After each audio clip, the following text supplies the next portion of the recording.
യാത്ര ചോദിക്കാനാ വന്നത്. പോവാ മറ്റന്നാൾ. എന്താ മോളെ പെട്ടെന്ന് ഒരു വാക്ക് പോലും പറയാതെ പോണെന്നാ കരുതിയത്. പിന്നെ ഞാനായിട്ടാരോടും മര്യാദകേട് കാണിക്കരുതല്ലോ.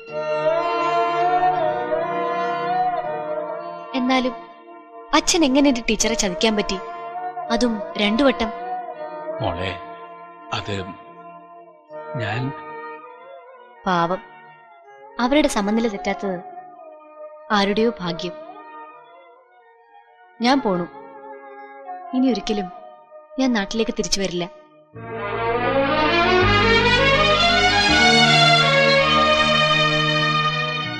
സത്യം പറഞ്ഞ എനിക്കിപ്പോ പവിയെ പോലും പേടിയാ. പവിക്കും സ്നേഹവും ഇഷ്ടമൊക്കെ വെറൊരു തമാശയാണെങ്കില് അച്ഛനെ പോലെ മറ്റൊരു ടീച്ചർ ആവാൻ എനിക്ക് വയ്യ. സോറി പവി.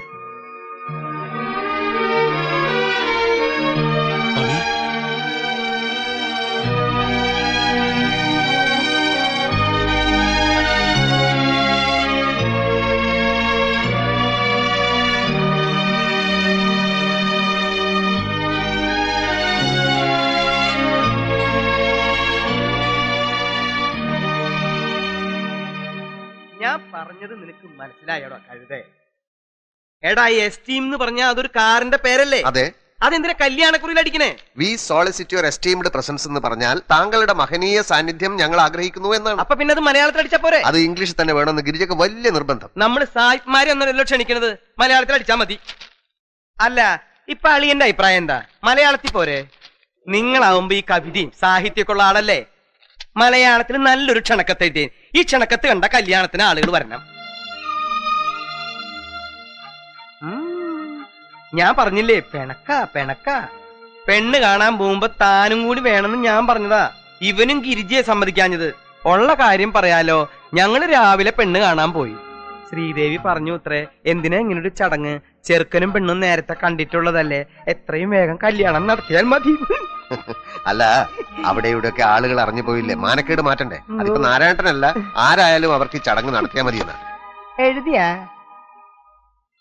ആ, അവളുടെ മനസ്സ് മാറുന്നതിന് മുമ്പ് സംഗതി നടത്താമെന്ന് ഞങ്ങൾ അങ്ങോട്ട് തീരുമാനിച്ചു. കല്യാണ സാരി എടുത്തു. ഇത് ഗിരിജയുടെ സെലക്ഷൻ, ഇത് എന്റെ സെലക്ഷൻ. ഇതില് ബ്ലൗസ് പീസും ഉണ്ട്. ഇതിലേതാ നല്ലത്? മേനോ കണ്ട് ഓക്കെ പറഞ്ഞാലേ എനിക്ക് തൃപ്തിയാവൂ. ദേ നോക്കിയേ, ഇതല്ലേ നല്ലത്? ദേവിക്ക് ചേരുന്നത് ഇതാണെന്ന് ഞാൻ പറഞ്ഞു. ആ നിറവും തുടിപ്പും എടുപ്പും ഇതങ്ങോട്ട് ഉടുത്തു വന്ന എന്റെ മേനെ കുമരകത്ത് ഹണിമൂൺ കോട്ടേജ് ബുക്ക് ചെയ്ത് കഴിഞ്ഞു. പിന്നെ ഒരാഴ്ച ഞാനൊന്ന് അങ്ങോട്ട് അർമാദിക്കും. പറ, ഇതിലേത് വേണം? ദേ മേനോനൊന്ന് കണ്ണടച്ചേ. കണ്ണടച്ചിട്ട് ദേ അതിലൊന്ന് തൊട്ടാ മതി. തൊടു മേനെ, തൊടുറ കുട്ടാ. മേനെ, അവളുടെ പേര് പറയാനുള്ള യോഗ്യത ഉണ്ടോ എനിക്ക്? അവളെ ദേവി എന്ന് വിളിക്കാൻ ഈ ലോകത്ത് എനിക്ക് അവകാശമുള്ളൂ, എനിക്ക് മാത്രം. അല്ല, എന്ന് പറഞ്ഞ അച്ഛൻ പിന്മാറിയത് കൊണ്ടല്ലേ ഞങ്ങൾ ഇങ്ങനെ തീരുമാനിച്ചത്. ഇനിയിപ്പോ അവകാശവും പറഞ്ഞുകൊണ്ട് വന്ന പറയടാ. എന്റെ മനസ്സ് തിരിച്ചറിയാൻ വയ്യാത്ത നിനക്ക് നിന്റെ പെണ്ണും പിള്ളയ്ക്കും വേണ്ടി ഞാൻ പിന്മാറുന്ന പ്രശ്നമില്ല. മേനെ, താൻ കാര്യമായിട്ടാണോ ഈ പറയണേ?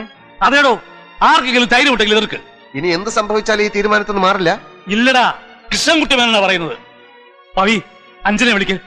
ആ കുട്ടി വല്ലാതെ പരിഭവിച്ചോണ്ട് ഇറങ്ങിപ്പോയത്. വിളിക്ക്. ഞാൻ എവിടെയും പോയിട്ടില്ല അച്ഛാ, ഇവിടെ തന്നെ ഉണ്ട്. മേനെ, താൻ ക്ഷമിക്കണം. തന്റെ വായേന്ന് ഇങ്ങനെ ഒന്ന് വീണ് കിട്ടാൻ വേണ്ടിയാ ഞങ്ങൾ ഈ നാടകം മുഴുവൻ കളിച്ചത്. ദേ, തിരക്കഥാ സംഭാഷണം ഇവൻ, സംവിധാനം ദാപ്പുറത്ത് നിൽക്കണ കാന്താരി. ഞാനും ഇവനും ഇതിലെ നടന്മാരാ.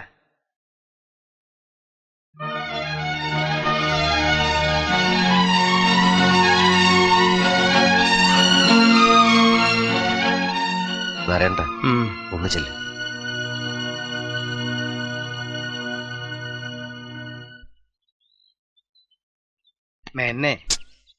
മേന്നെ, താൻ ഇത്ര പോഴനായി പോയല്ലോടോ.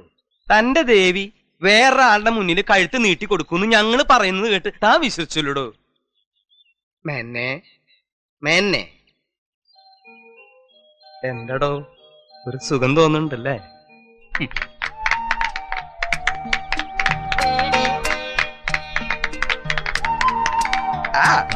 മതി, ഇനി ഇപ്പൊ ചിന്തിച്ചു നിൽക്കാൻ സമയമില്ല.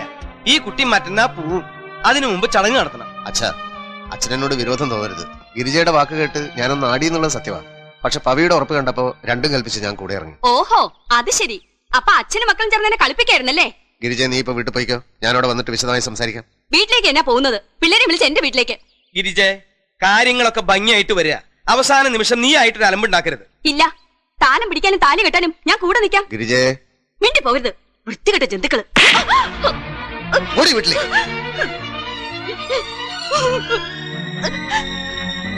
എന്താണ് നീ കാണിച്ചത്?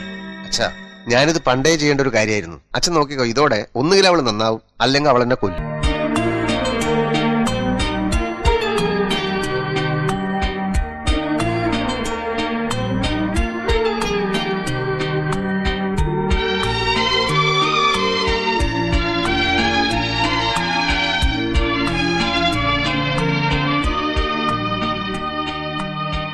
ആരാ സാക്ഷികള്?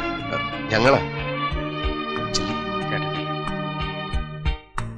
ആ, അച്ഛന്റെ കല്യാണത്തിന് മക്കള് ഉപ്പ് വിളമ്പാന്ന് കേട്ടിട്ടുണ്ട്. ഒപ്പിടുന്നത് ആദ്യമായിട്ടാ കാണുന്നത്. ആ, ഇനി എല്ലാവരും ഒന്ന് ചേർന്ന് നിന്ന് ഞാനേ ഒരു കുടുംബ ഫോട്ടോ എടുക്കട്ടെ. അതില് ഫിലിമുണ്ടോ അങ്ങളെ? അതൊക്കെ പഴയ ചീപ്പ് തമാശയല്ലേ മോളെ. എല്ലാവരും ഒന്ന് അങ്ങോട്ട് ചേർന്ന് നിന്ന്. ആ, നീ എന്താണ് ഇങ്ങനെ മാറി നിക്കണേ? ഇങ്ങോട്ട് കയറി നിക്ക്, അടുത്ത് നിന്റെ അല്ലേ.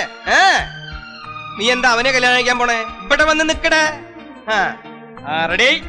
അയ്യോ, ഒന്ന് വേഗം ആകട്ടെ, എന്റെ ഫ്ലൈറ്റ് മിസ്സാവും. ഒരു ജീവിതം തന്നെ മിസ്സായ ആളാണ് മോളെ ഞാൻ. നിങ്ങൾക്ക് ഇപ്പൊ ഇത് കഴിഞ്ഞാലും അർമാദിച്ചൂടെ? എനിക്ക് എന്താ അർമാദം?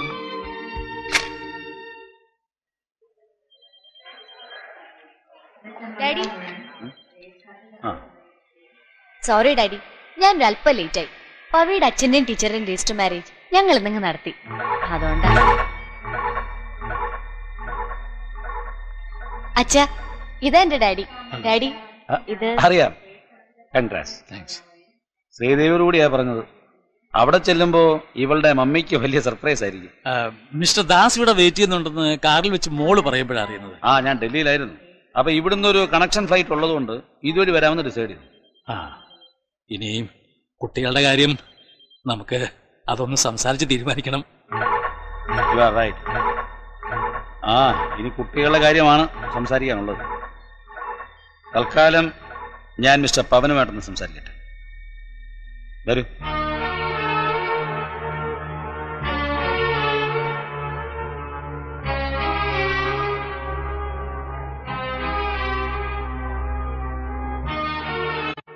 So that was your decision. എന്റെ മകളെക്കാൾ നിനക്ക് സ്നേഹം അച്ഛനോടായിരുന്നു അല്ലേ? സ്നേഹം അളന്നു നോക്കാനൊന്നും എനിക്കറിയില്ല. ഒന്നെനിക്കറിയാം, അച്ഛന്റെ സന്തോഷം. അത് നഷ്ടപ്പെടുത്തിട്ട് എനിക്കൊന്നും നേടണ്ട. നിനക്ക് ഇതുകൊണ്ട് സംഭവിച്ച നഷ്ടങ്ങൾ എത്ര വലുതാണെന്നറിയാം? നഷ്ടം എനിക്കല്ല, നിങ്ങൾക്കാ സംഭവിക്കുക. ഹണിമൂണിന് അമേരിക്കയിലേക്ക് വന്നാ മതി. കണ്ടില്ലേ, ഒന്നും അറിയാതെ അഞ്ജന ചിരിക്കുക. സ്റ്റേജിൽ ചെന്ന് നിങ്ങൾ എല്ലാ സത്യങ്ങളും തുറന്നു പറയുമ്പോ അവളുടെ ചിരിമായും.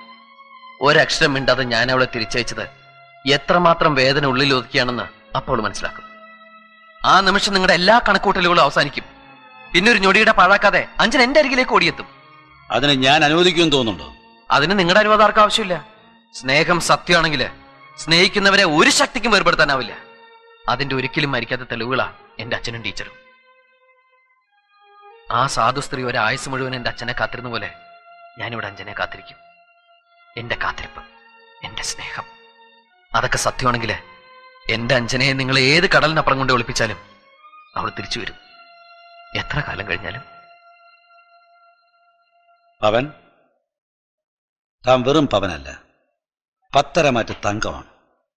ഈശ്വരൻ ഒരു അച്ഛന് കൊടുത്ത സ്നേഹത്തിന്റെ, നന്മയുടെ പത്തരമാറ്റ് തങ്കം. ഇന്നലെ കണ്ട ഒരു പെണ്ണിന് വേണ്ടി ഒരു ജന്മം തനിക്കായി ജീവിച്ച അച്ഛന്റെ സന്തോഷം തല്ലി തകർത്തെങ്കിൽ തന്നോട് എനിക്ക് പുച്ഛം തോന്നുമായിരുന്നു. ഒന്നുകൂടി മിടുക്കിയായ മറ്റൊരു പെൺകുട്ടിയെ കാണുമ്പം താൻ എന്റെ മോളെയും തള്ളിപ്പറയുമെന്ന് ഞാൻ കണക്കുകൂട്ടിയേനെ.